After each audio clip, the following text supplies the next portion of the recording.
Ito ngayon ang aking sunod na iimbestigan. Itong tao na ito, grabe ang pinagkagawa niya sa social media, no? Inaasar niya ang mga tao. Tingnan ninyo. Yung mga pagkain na yan, nire-review niya. Ayan, tuyo, pinandidirian niya sa social media. Balot, pinandidirian niya sa social media. Pati mga street food, walang pinalampas. Talaga naman. Pati ba naman sardinas, pinatulan. Ay, grabe itong tao na ito, no? Yan ang dapat kong imbestigahan sa mga oras na ito. At yan yung dapat nating alamin. Diba? Oo, tingnan naman ninyo yung reaksyon ng mukha niya. Hindi talaga, feeling ko parang hindi niya ginabastos daw yung pagkain niya. Parang feeling ko lang, no? Parang hindi niya naka-mindset sa kanya na bastusin yung pagkain. Ang naka-mindset sa kanya ay asarin yung mga viewers na katulad ninyo. Inaasar-asar kayo niyan para lalong dumami yung views niya. Gayaan niya. Nakita nyo ayo? Grabe yung kanyang pang-aasar. Grabe talaga. Ito, Tito Mars, ha? Oo, gagawa ka ng content. Alam nyo, ito parang si ano yan? Si Rendon, ha? Parang si Rendon yan. O ginapang-asar niya yung mga tao para makahakot siya ng mga viewers. Ano naman ang nangyari ngayon? Ayan o, may issue pa na nakaban siya ngayon. Diba? Na dati naka-airplane, ngayon nakaban na lang. Ayan, naubusan pa din ng mga followers. Nag-unti na rin. Ayan, tingnan naman ninyo o, yan o, yung mga reaction niya, peking-peke. Diba? Pagkain pa lang, ang dami niyang reaction. Ayan o, nakita ninyo yan. O, grabe naman makareact. Yan si Tito Mars na yan. Overreacting sa pagkain. Baka siguro pag talikod na yan ni Tito Mars, binabanat-banatan niya na yung pagkain na yan. Sinusubo niya na yan. Kita nyo na piki-piki yung mga reaction niya. Kayo naman, nagpapatol na naman kayo diyan sa mga ganyang video. Pero hindi maiwasan na baka may matapakan na tao yan si Tito Mars. Lalo na yung mga food lover. Tapos ginagayaan-gayaan niya yung pagkain, di ba? Ang hirap niyan, ayaw kong tularin yung mga ganyan. Tama na ako sa pag-iimbestiga ko. Diba? O, yun, nakita niyo yung reaction niya na yun. Grabe. Hindi naman kaaya-aya sa mga tao yung mga ganyan. Yung reaction niya na yan. Lalo na sa mga vendors.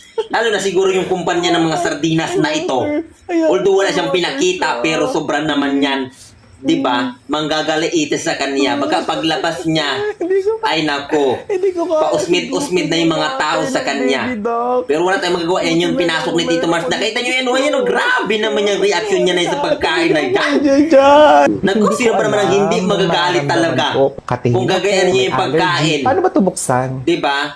Nagapang-asar lang talaga. Ayun naman kayo, mga utok-utok naman kayo, nagapang-asar naman kayo. Bukas na siya. O, inaasar-asar naman kayo, yan, nagapang-asar naman kayo. Pero kahit ganun pa man, lumalabas dyan yung pagiging concern ng tao. Nagiging conservative ayon sa investigasyon. Susubukan Naku, na natin Tito siya. Mars. Nako. Hindi ano yan, baka may mapatulpo ka na naman yan, Tito Mars. Baka mapatulpo ka yan. Nako. Yung issue mo dito sa may Ruas Oriental, Mindoro, Philippines, nako. Ayan. Baka mangyari, mas malala pa yung mangyari.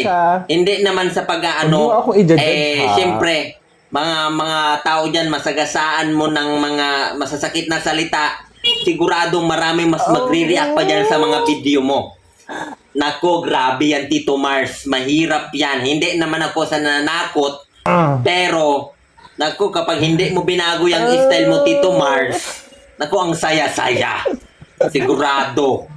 Hindi ko malaman kung ano ang mga bagay-bagay na pwede mong ma-encounter na mga masasakit na salita. Diba? Hindi lang sa social media, pati sa personal. Siguradong tago sa iyong puso't damdaming kalooban, pati sa spiritual. Gayaan. Naku, nakita nyo yun, oh, ay! Grabe naman yan, Tito Mars. Dapat hindi naman ganyan. Oy! Ako, nag-iimbestiga lang ako. Hindi po talaga kayo yan. Hindi niya talaga intentionally na bastusin niyang pagkain para sa akin. Para sa akin, no? Para sa akin. Ginapang-asar kayo para hakutin yung viewers. Para yung center of attraction na sa inyo. Diba? Yung center of attraction na sa kay Tito Mars. Para na sa ganun makahakot siya ng viewers at ng mga supporters. Kasi yung mga nag-bash sa kanya, supporters na rin yan. Kasi hindi, walang pakialam dyan si Facebook. Kung supporters ka man o basher ka, at least Oo, yung attention ninyo nasa kanya Iba na lang. at pinapanood Iba na lang kayo. i-challenge nyo sa akin. At Huwag na nag-i-engage tong ang mga sardinas kasi tao. Gayaan Hindi ko yan. talaga kaya. Naku, alam na alam ko yan, Tito Mars. Hindi mo ako mapagkakaila dahil ang pangunahing investigador ay nandito at handang rumuspende sa mga ganyang bagay. Naku, Tito Mars, ang saya-saya. Oo, ha? Naku, alam ko ang mangyayari, Tito Mars. Ang saya-saya. Ay, nakita na niya. Ay, sobra naman yan. Huwag naman ganyan, Tito Mars. What? Huwag naman ganyan. Ha?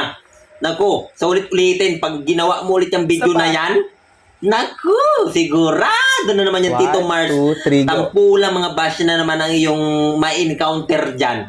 Kaya kayo, mga marites kayo, ha? Kayo mismo yung nanonood na ngayon, yan, oh. Yan, tamo, Tito Mars. Yan, grabe naman yan. Gapang asar lang yan sa inyo. Kaya huwag kayo masyadong mag-react. Hayaan ninyo. Pag dumaan ninyo, scroll out nyo na. Huwag nyo nang pansinin. Wait, asar nyo ko, ha? Alright, panalo tayo, guys. Nasa comment section lamang yung link. Nung panalo agad tayo, walang mintes. Guys, ituturo ko sa inyo kung paano mag-register dito sa Epoch Game. Lagay mo lang yung personal number mo at mag-enter ka ng password. Turo ko sa inyo kung paano mag-cash in. Pindutin nyo lang yung profile ninyo. I-bind nyo lang yan. Ilalagay nyo lang yung GCash number ninyo.